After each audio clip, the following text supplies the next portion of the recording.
Hello दोस्तों, आप सभी का स्वागत है हमारे यूट्यूब चैनल में। आज हम पढ़ने वाले हैं कक्षा 9 की हिंदी क्षितिज भाग 1, जिसमें है इकाई 1 दो बैलों की कथा।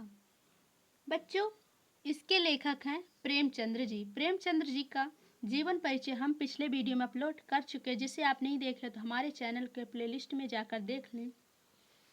तो आज हम पढ़ेंगे दो बैलों की कथा।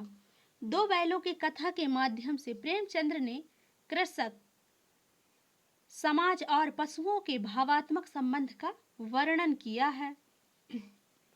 इस कहानी में उन्होंने यह भी बताया है कि स्वतंत्रता सहज नहीं मिलती, उसके लिए बार बार संघर्ष करना पड़ता है। इस प्रकार परोक्ष रूप से यह कहानी आज़ादी के आंदोलन की भावना से जुड़ी हुई है। इसके साथ ही इस कहानी में प्रेमचंद्र ने पंचतंत्र और हितोपदेश की कथा परंपरा का उपयोग और विकास किया है। दो बैलों की कथा। जानवरों में गधा सबसे ज्यादा बुद्धिहीन समझा जाता है। हम सब किसी आदमी को पहले दर्जे का बेवकूफ कहना चाहते हैं तो उसे गधा कहते हैं। गधा सचमुच बेवकूफ है या उसके सीधेपन, उसकी निरापद सहिष्णुता ने उसे इस पदवी दे दी है, इसका निश्चय नहीं किया जा सकता। गाय सींग मारती है, ब्याई हुई गाय तो अनायास ही सिंघनी का रूप धारण कर लेती है। कुत्ता भी बहुत गरीब जानवर है, लेकिन कभी कभी उसे भी क्रोध आ ही जाता है, किंतु गधे को कभी क्रोध करते नहीं सुना ना देखा। जितना चाहो गरीब को मारो, चाहे जैसी खराब सड़ी हुई घास सामने डाल दो उसके लिए, पर कभी उसके चेहरे पर कभी असंतोष की छाया भी ना दिखाई देगी। बैसाख में चाहे एकाध बार कुलेल कर लेता हो, पर हमने तो उसे कभी खुश होते नहीं देखा। उसके चेहरे पर एक विषाद स्थायी रूप से छाया रहता है। सुख दुख हानि लाभ किसी भी दशा में उसे बदलते नहीं देखा। ऋषि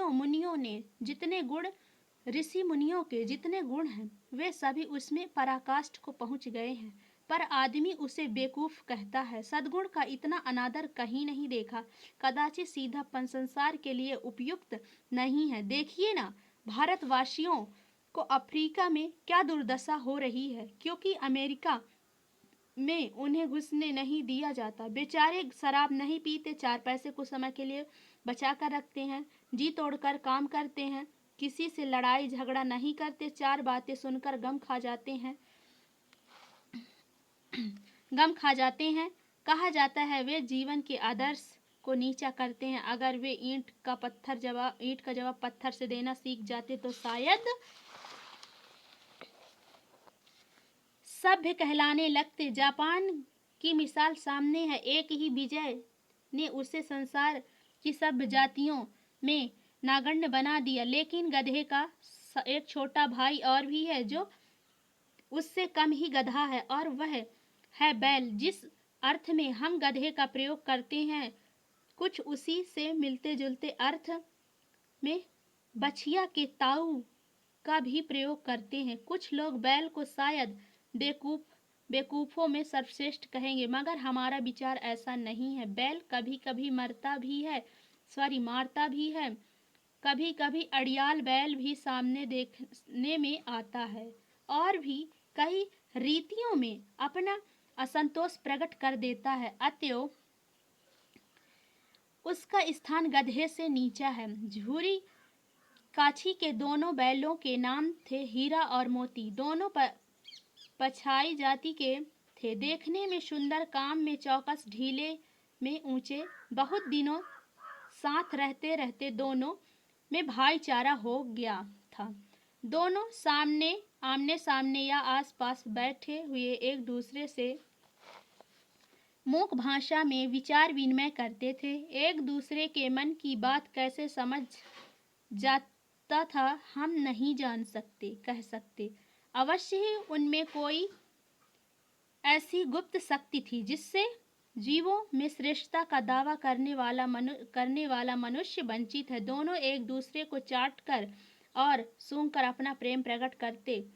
कभी कभी दोनों सींग भी मिला लिया करते थे, विग्रह के नाते नहीं, केवल विनोद मतलब प्रेम के भाव से, आत्मीयता के भाव से। जैसे दोनों में घनिष्ठता होते ही धौल धप्पा होने लगता है।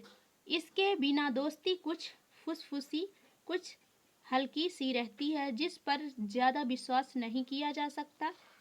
जिस वक्त ये दोनों बैल हल या गाड़ी में जोत दिए जाते और गर्दन हिला हिला कर चलते, उस वक्त हर एक की यही चेष्टा मतलब की इच्छा होती थी कि ज़्यादा से ज़्यादा बोझ मेरी ही गर्दन पर रहे। दिन भर के बाद दोपहर या संध्या को दोनों खुलते तो एक दूसरे को चाट चूट कर अपनी थकान मिटा लिया करते। नाद में खाली भूसा पड़ जाने के बाद दोनों साथ उठते, साथ नाद में मुंह डालते और साथ ही बैठते थे।